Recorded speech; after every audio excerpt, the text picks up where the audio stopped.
Alors poussés au désert, nous continuons à écouter la parole de Dieu, à célébrer, pour ceux qui nous écoutent, l'Eucharistie, pour vos intentions, pour soutenir toute l'Église, que vous soyez étudiant ou non, nous vous portons dans la prière. En cette 5e de semaine de Carême, le texte qui éclaire toute la méditation de la semaine est l'évangile de Saint Jean chapitre 11 de Lazare, la fameuse résurrection de Lazare, qui en fait, on le sait, il revit biologiquement, mais il n'est pas encore ressuscité, Lazare, puisque la résurrection pour lui sera comme pour nous à la fin des temps, où il retrouvera un corps glorieux. Mais ce que le Seigneur nous apprend, c'est qu'il est le maître de la vie, qu'il est le maître de la vie et des morts, le Seigneur des vivants et des morts.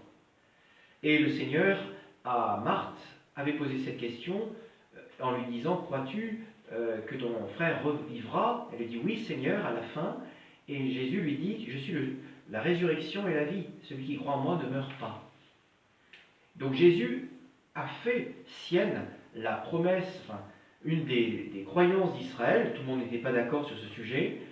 On sait qu'avec le débat qu'il y a eu autour de Paul, certains croyaient en la résurrection, d'autres non. Mais Jésus fait sienne la foi de certains d'Israël à croire à la résurrection des corps, mais il se l'attribue, c'est lui le principe de vie. Je suis la résurrection et la vie. C'est le Seigneur des vivants et des morts, celui qui est la vie, qui a donné vie à cet univers, qui donne aussi la vie de grâce et qui ressuscitera nos corps, c'est lui qui est le principe de la vie. Donc à Marthe, ça a été un approfondissement de sa foi en se rendant compte que les promesses d'Israël, elles se réalisent dans le Christ qui est la vie, celui qui est la vie. Et donc toute cette semaine, quelque part, l'Église médite à travers la parole de Dieu, la puissance de vie de Dieu par rapport à la mort. Le fait que rien n'échappe à Dieu, que Dieu à tout moment peut mettre fin à la mort. Et je voudrais dire d'abord la première chose qui sort du texte, c'est que effectivement le Seigneur est puissance de vie.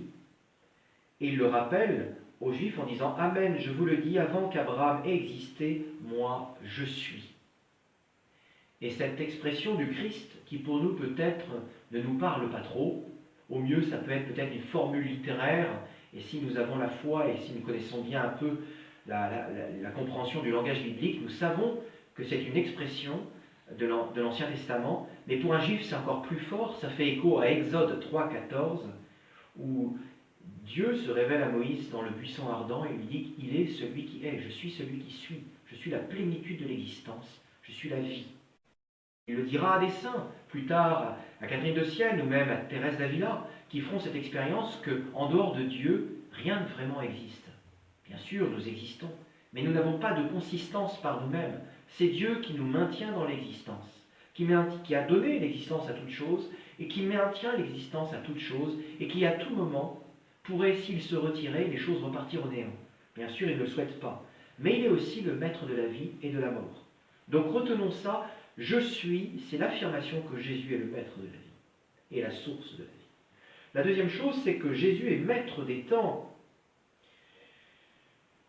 Ils ramassèrent des pierres pour lui jeter dessus, mais Jésus, en se cachant, sortit du temple. Ce n'est pas la première fois où nous avons l'expression dans l'Écriture où le Christ évite la mort. Parce que son heure n'est pas venue. Parce que pour chacun, ça peut être l'heure qui est venue de mourir ou pas.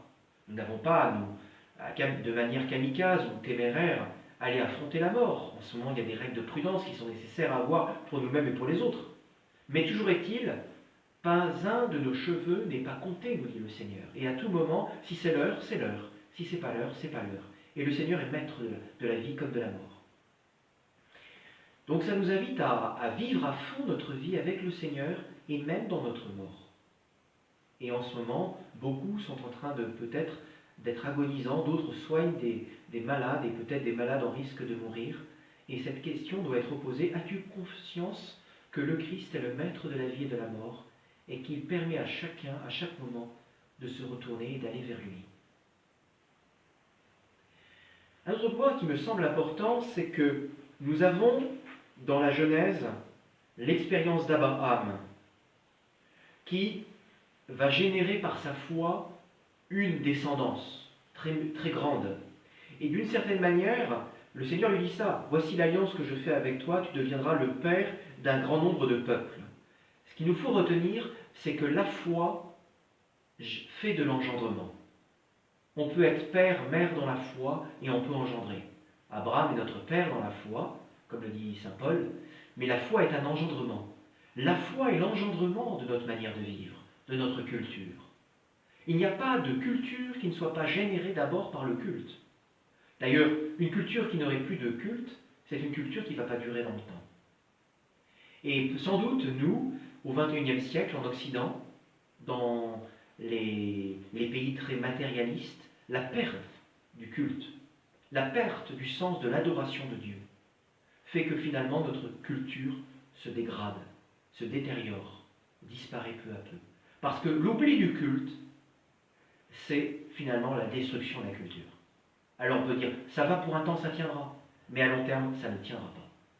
Et d'ailleurs, on voit bien, l'oubli de Dieu en générait une perte de la compréhension de l'anthropologie, une perte de la compréhension du sens de l'homme, une perte de la compréhension du sens de l'existence. Et le risque, c'est d'être réduit au plus petit dénominateur commun, qui est le matériel. Il faut sécuriser le matériel. Et en ce moment, parfois, nous sécurisons que le corporel, le matériel, au détriment de la vie de l'esprit et la vie de l'âme. Il y aurait un danger pour nous chrétiens à avoir plus le souci du corps que le souci de l'âme en ce moment. Et nous avons à entendre les générations passées qui ont été héroïques sur ce point de vue-là. Ils ont pris plus soin de l'âme que du corps. Attention, je ne dis pas qu'il faut mettre en danger son corps et la vie d'autrui. Il faut être prudent, et la prudence est toujours une bonne vertu. Mais il ne faut pas faire passer la vertu cardinale de prudence avant la vertu théologale de foi. Et donc ça c'est très important, la vie de l'esprit est première. Parce que c'est la vie surnaturelle qui va irriguer la culture et les corps, et pas l'inverse. Et donc la foi est un engendrement, et sans doute au désert, en étant avec Abraham qui est parti au désert, nous avons à réengendrer avec le maître de la vie, le Seigneur, Jésus, le chemin, la résurrection et la vie, celui qui est. Nous avons à réengendrer la culture. Et d'une certaine manière, confinés dans nos maisons, dans nos chambres, dans nos cellules, nous avons à réapprendre avec Abraham, le Père dans la foi, à réengendrer notre culture. Nous reformons le sens de la famille. Et peut-être qu'un jour, nous reformerons le sens de la cité. Et peut-être que là est donné de refonder quelque chose du mystère de l'Église et de ma foi personnelle pour être réengendré. Je terminerai sur un point important. Il ne faut pas cloisonner les choses tout en les distinguant. Il faut les unifier sans les confondre. Qu'est-ce que je veux dire ? Effectivement, nous devons faire œuvre de raison, de prudence, et c'est nécessaire. Effectivement aussi, pendant ce désert, nous devons vivre de foi. Mais ce qui est très important, c'est de croire que Dieu peut intervenir dans nos activités quotidiennes. Que Dieu peut intervenir en ce moment dans la destinée d'un pays, d'une famille, d'une économie. Le risque, ça serait et c'est sans doute un symptôme, ça serait de dissocier les atomes, les virus et les soins, très bien. Et puis d'un autre côté, il y a ceux qui croient, mais de toute façon, ce monde n'a pas d'interférence. Il ne rentre jamais en contact. On le prie, mais il n'y a pas d'incidence. Alors il faudrait quand même se rappeler que le corps du Christ consacré dans l'Eucharistie, c'est bien du pain transformé en Jésus. Il faudrait aussi se rappeler que l'univers est né à partir de rien, c'est Dieu qui a généré la matière. Il faudrait se rappeler que le Christ est né à partir de l'action surnaturelle du Saint-Esprit. Il faudrait se rappeler les miracles à Lourdes, la protection divine de tous les fléaux. Donc le surnaturel peut intervenir dans la matière. Donc effectivement, nous devons les distinguer, le rapport foi et raison. Mais toujours est-il, la foi, c'est de l'engendrement, comme pour Abraham. Abraham ne s'est pas entendu dire par son épouse et sa tribu, tu sais, tu vas au désert, c'est dangereux, sois prudent, on ne sait jamais, tu pourrais avoir aussi une bactérie, tu pourrais choper un scorpion. Attention, le surnaturel a des implications sur le naturel. Et donc, je nous invite, à nous chrétiens, tout en étant prudents, à prendre conscience que Dieu est à l'œuvre et que nous avons à poser des actes de foi, d'engendrement, parce que c'est lui qui est la vie, à permettre à ce que cette vie se diffuse dans la matière et dans nos conditions. Et s'il veut, le Seigneur permet que des expressions de foi soient à nouveau faites aujourd'hui, pour réengendrer cette culture qui, quelque part, s'est émancipée de toi, ou du moins qui t'a perdu. Pour que, enfin, tu montres des signes de miracles et de gloire, qui permettent enfin des conversions, comme tu l'as permis pour Abraham. Qu'un peuple nouveau dans le désert se reconstitue derrière l'adoration du vrai Dieu, comme ça l'a été pour Abraham. Qu'un peuple se lève parmi les chrétiens et parmi les non-chrétiens qui font l'expérience du Dieu vivant qui agit dans la vie quotidienne et la matière. Amen. Gloire soit au Père, au Fils et au Saint-Esprit, comme il était au commencement, maintenant et toujours, et dans les siècles des siècles.